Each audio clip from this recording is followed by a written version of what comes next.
अपने स्क्रीन पर जो आपको अखबार की कटिंग नजर आ रही है, यह है अमर उजाला के लखनऊ संस्करण की खबर। इसकी हेडलाइन को ध्यान से पढ़िए। लिखा है, इंडिया गठबंधन में बसपा को लाने के प्रयास तेज।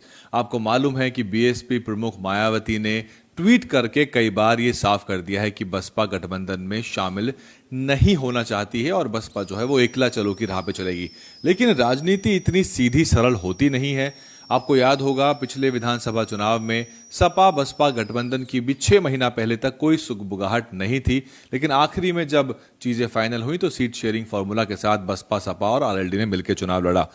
प्रियंका गांधी और मायावती की मुलाकात हो चुकी है, ये कहना है अमर उजाला का। और इस तरह की खबरें हमारे पास भी थी। कांग्रेस के कुछ खास लोग बसपा के आला नेताओं से मुलाकात कर रहे हैं, इस तरह की खबरें छन छन के निकल के आ रही थी।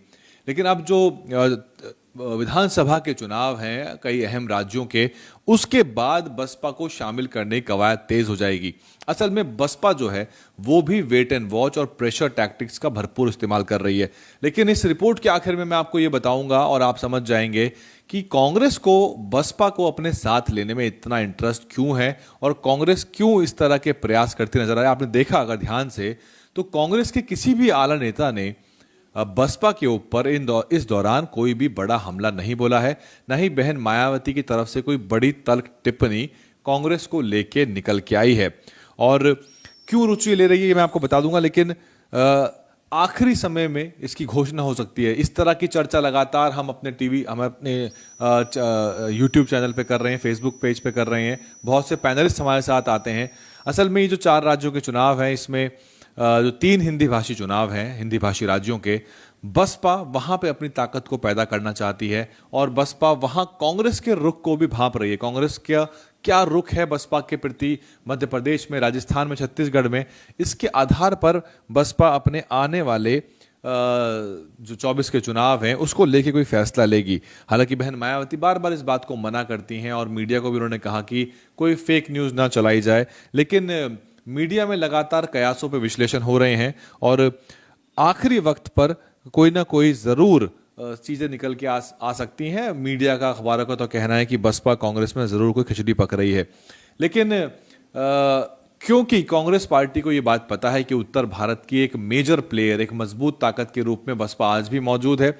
अगर कोई राजनीतिक विश्लेषक बसपा को पिछले विधानसभा चुनाव के केवल एक विधायक से आंक रहा है तो वो गलती पर है, क्योंकि बसपा के पास उत्तर प्रदेश में तब भी 1.25 करोड़ का वोट था और अगर पिछले लोकसभा चुनाव की बात करें तो बसपा के पास पूरे देश भर में लगभग 4 करोड़ का वोट था और ये बड़ा वोट बैंक है और इसलिए बसपा को हल्के में नहीं आंका जा सकता। अगर आंकड़ों की ही बात हो रही है तो उत्तर भारत के जो प्रमुख हिंदी भाषी राज्य हैं वहां बसपा के पास कांग्रेस से ज्यादा सांसद है। बसपा के 10 सांसद हैं जबकि कांग्रेस के पास वहां 10 से कम सांसद हैं। अगर आप राजस्थान, मध्य प्रदेश और हरियाणा, उत्तर प्रदेश, पंजाब, उत्तराखंड, हिमाचल, इन सबको लगा भी लेते हैं तो 10 सांसद कांग्रेस के नहीं बन पाते हैं इस पूरे उत्तर भारत की बेल्ट में।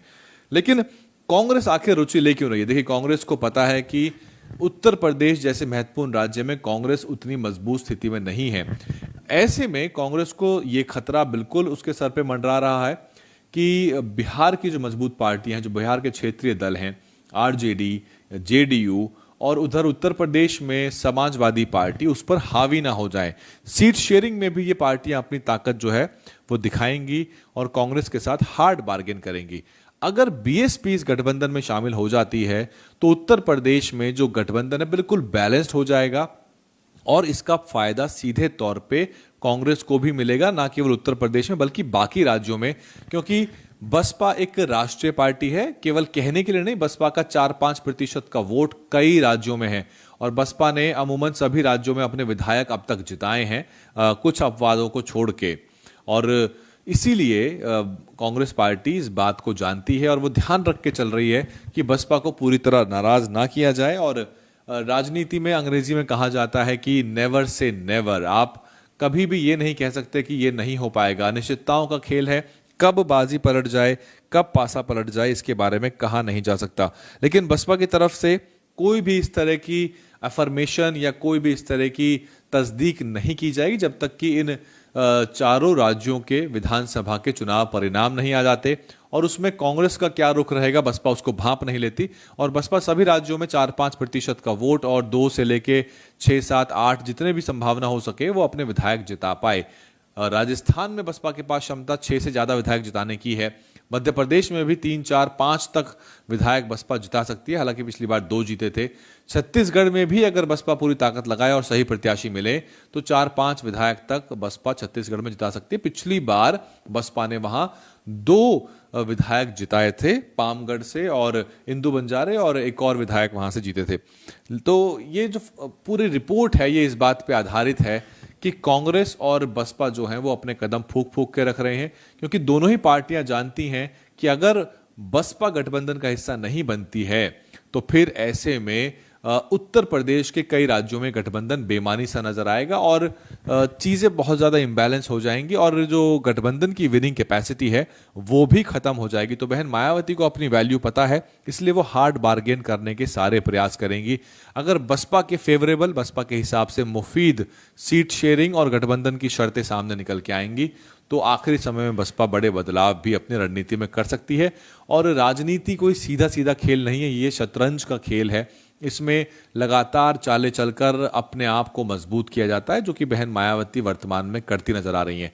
लेकिन बसपा की सारी राजनीति और आने वाली जो राजनीति है वो इन 3 राज्यों पे बहुत ज्यादा निर्भर करेगी, क्योंकि यही राज्य बताएंगे कि बसपा को कितना आंका जाएगा आने वाले लोकसभा के 2024 के चुनावों में। डीएन हिंदी पर इतना ही और बाकी सारे आंकड़े आप जानते हैं। राजस्थान में भी गठबंधन की सुगबुगाहट है, वो कौन कौन है जो बसपा के साथ आना चाहते हैं, क्या कुछ पक रहा है, उसको लेके भी एक और रिपोर्ट हम आपके लाएंगे। और इसी मुद्दे पर यही जो हमने आपको आज अखबार की क्लिपिंग के आधार पर विश्लेषण किया है, इस पर दोबारा चर्चा करेंगे। शाम को कुछ मेहमानों को अपने साथ बिठाते हैं, उनसे बातचीत करते हैं। बने रहिए डीएन हिंदी पे, इस तरह खबरें और